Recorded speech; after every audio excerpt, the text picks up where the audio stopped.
Assalamualaikum warahmatullahi wabarakatuh.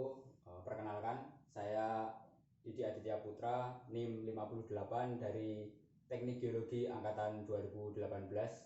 Di sini saya akan mempresentasikan hasil pekerjaan saya guna melengkapi tugas akhir untuk praktikum Geologi Minyak dan Gas Bumi tahun 2021. Di mana dalam tugas akhir ini kita menyelesaikan tugas korelasi, yaitu korelasi struktur, korelasi stratigrafi, kemudian ada peta geologi bawah permukaan dan juga perhitungan cadangan. Dimana untuk yang pertama yaitu kita akan mengerjakan korelasi stratigrafi, dimana pada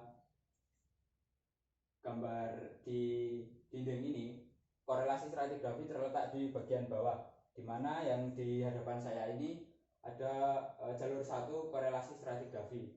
Kemudian di sebelah sini ada korelasi 2 atau jalur 2 dari korelasi stratigrafi. Dimana korelasi stratigrafi jalur 1 ini terdapat 5 log sumur. Kemudian untuk yang jalur 2 ada 6 log sumur. Untuk pembuatannya, yang pertama kita tentukan dahulu litologi yang ada pada satu log sumur, dimana sebagai contoh pada bagian sebelah kiri ini ada GMB 34, dimana untuk menentukan litologinya yaitu kita mencari nilai dari Visel dulu atau GR log, sehingga kita dapat menentukan atau membedakan dari setiap litologinya. Kemudian setelah itu, setelah kita mendapatkan litologi dan perbedaannya, untuk selanjutnya kita dapat membuat sebuah marker, yang mana marker di sini marker itu ada SB atau sequence boundary, kemudian ada TS atau transgressive surface, kemudian ada FS, kemudian ada MFS. FS itu sendiri flooding surface, kemudian MFS itu maximum flooding surface. Kemudian setelah menentukan marker, kita akan menarik yang namanya sistem track, dimana dari sistem track itu terdapat LST, kemudian ada TST, kemudian ada HST, yang mana LST itu sendiri low stand system track, kemudian TST ini transgressive system track, dan HST ini high stand system track. Untuk penarikannya, low stand system track ini terdapat pada antara sequence boundary dan transgressive surface, di mana ditandai biasanya dengan penurunan permukaan statik atau penurunan permukaan air laut secara cepat, di mana ditandai dengan adanya batu pasir yang sangat tebal atau blocky.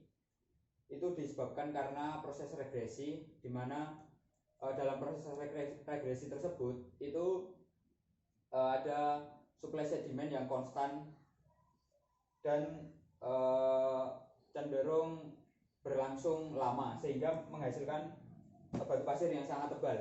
Kemudian di atasnya ini untuk TST transgressive system track itu menandakan bahwa pada tengah-tengah pengendapan ini terjadi proses atau fase transgresi, di mana bisa dilihat melalui dari beberapa litologi ini menurut interpretasi saya itu cenderung mengalami penghalusan, yang mana itu merupakan suatu tanda bahwa di situ terjadinya fase transgresi.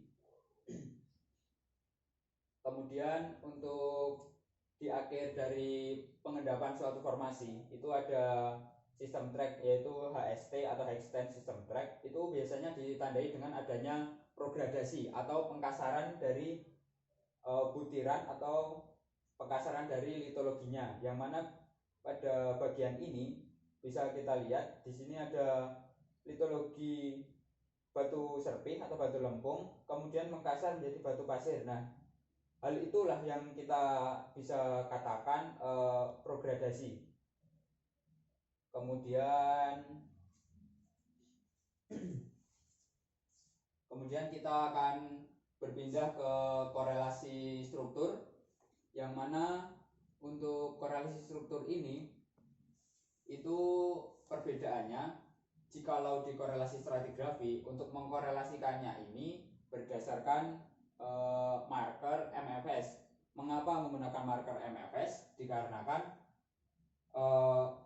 menurut saya ini saya menginterpretasikannya secara regional, yang mana nilai dari MFS atau kedalaman dari MFS ini cenderung sama dan ada di semua log, sehingga untuk mengkorelasikan secara stratigrafi saya menggunakan marker MFS. Kemudian untuk yang korelasi struktur itu untuk mengkorelasikannya saya menggunakan datum kedalaman, yang mana pada korelasi ini saya menggunakan datum kedalaman 1200. Kemudian untuk penarikan marker dan sistem track itu sama dilakukannya di korelasi stratigrafi dan struktur. Namun pada korelasi struktur ini itu kita juga akan menarik LKG dan OEC. LKG itu last known gas dan OEC itu oil water contact, yang mana pada korelasi struktur ini bisa kita tarik misalnya pada jalur 2 korelasi struktur LKG, di mana kita mencari keterdapatan hidrokarbon pada reservoir batu gamping yang muncul terakhir.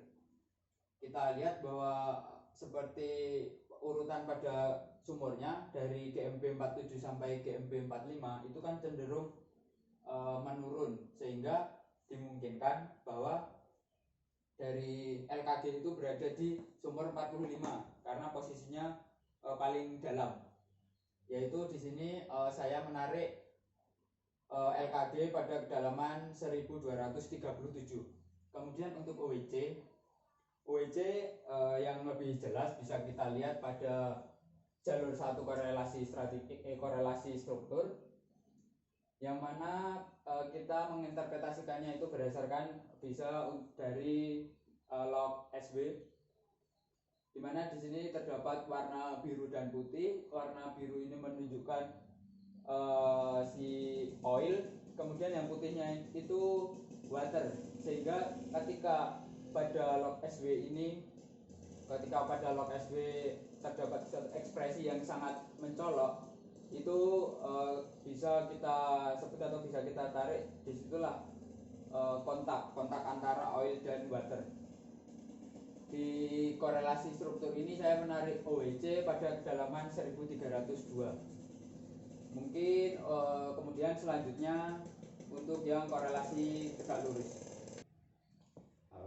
Kemudian di sini yaitu korelasi stratigrafi dan korelasi struktur tegak lurus dengan arah pengendapan atau secara vertikal, di mana di sini korelasi stratigrafi sama untuk penarikan dari setiap sumurnya dan juga untuk korelasinya caranya sama, dan juga untuk korelasi struktur itu masih sama seperti yang tadi, datumnya juga memakai datum 1200, disamakan saja. Kemudian untuk pada korelasi tegak lurus ini pada bagian struktur juga ditarik yang namanya LKG dan juga OWC juga. Kemudian untuk penarikan dari reservoirnya itu yang biru-biru ini reservoir batu gamping. Kemudian yang kuning ini ada 2, di sini reservoir batu pasir, yang mana sebenarnya tadi itu juga ada yang nilainya 3. Nah itu yang kemudian dari si reservoir ini akan kita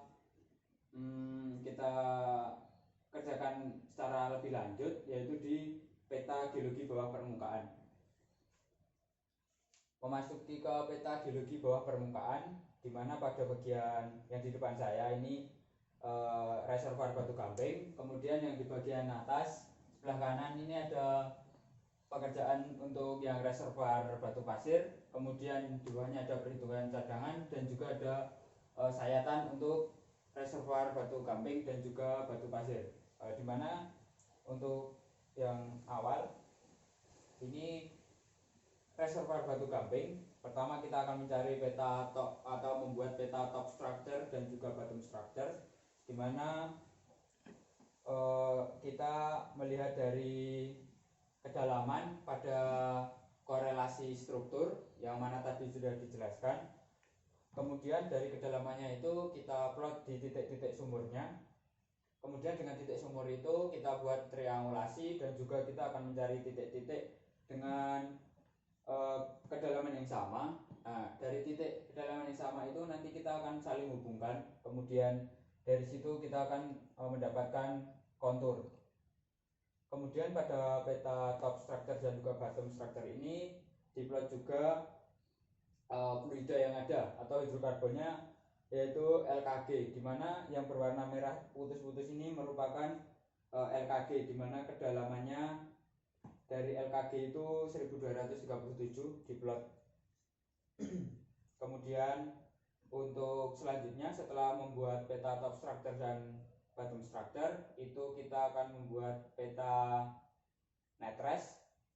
Kemudian untuk peta netrest ini yaitu berdasarkan dari kedalaman atau ketebalan, ketebalan dari si reservoirnya. Kalau peta top dan bottom structure itu kedalaman, kalau dari peta netrest itu ketebalan yang digunakan. Caranya sama sehingga nanti kita akan mendapatkan peta netrest yang berupa kontur.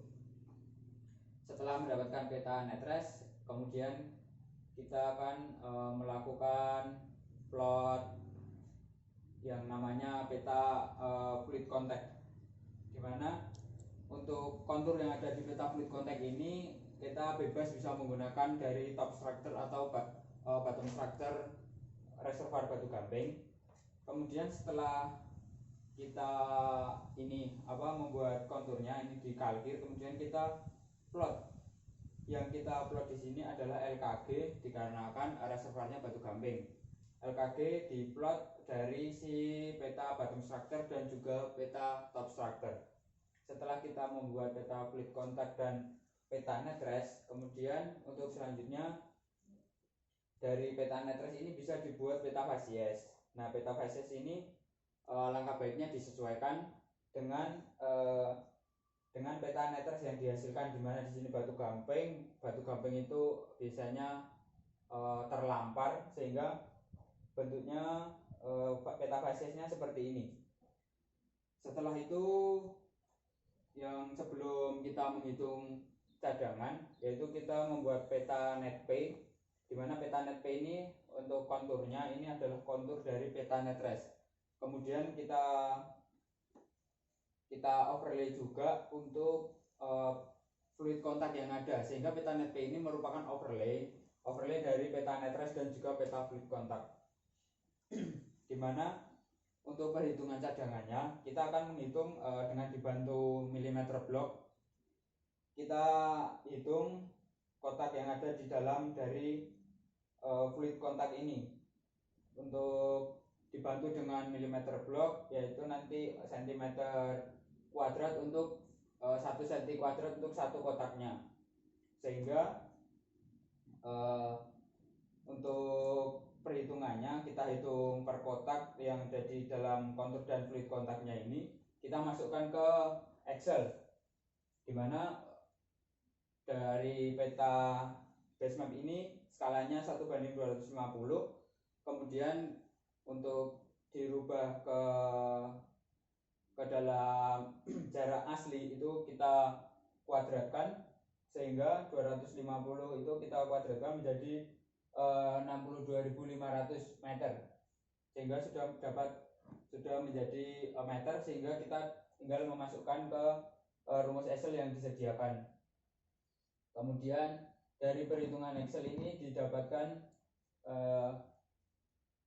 jumlah atau nilai volume areanya itu 369 juta sekian.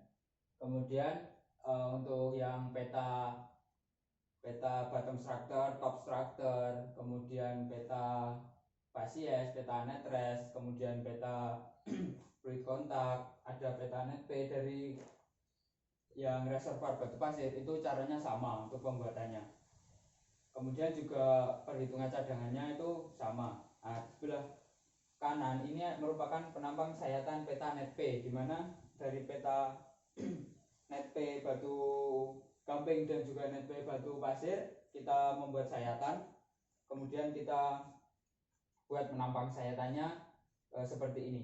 Nah, mungkin untuk penjelasan hasil dan output dari praktikum geologi minyak dan gas bumi tahun 2021 dari saya cukup sekian. Banyak kurangnya mohon maaf. Terima kasih. Wassalamualaikum warahmatullahi wabarakatuh.